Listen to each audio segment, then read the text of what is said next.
نظام بدل گیا اور سورج بھی اپنا کام کر کے اللہ کو السلام علیکم سامعین، ہماری خبر کا عنوان ہے اجلاس عام۔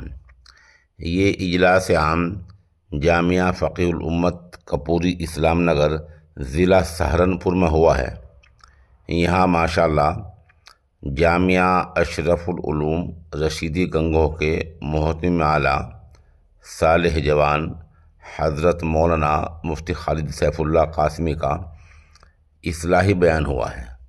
مولانا مفتی خالد سیف اللہ نے لوگوں سے کہا کہ اللہ کا ذکر ہی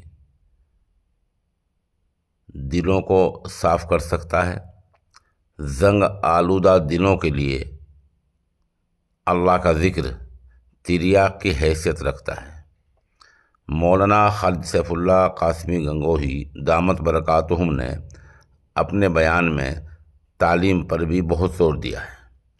اس موقع پر مفتی محمد سلمان گنگوہی اور دارالعلوم دیوبند کے شعبہ انگریزی کے ہیڈ مولانا توقیر صاحب کا بھی بیان ہوا ہے۔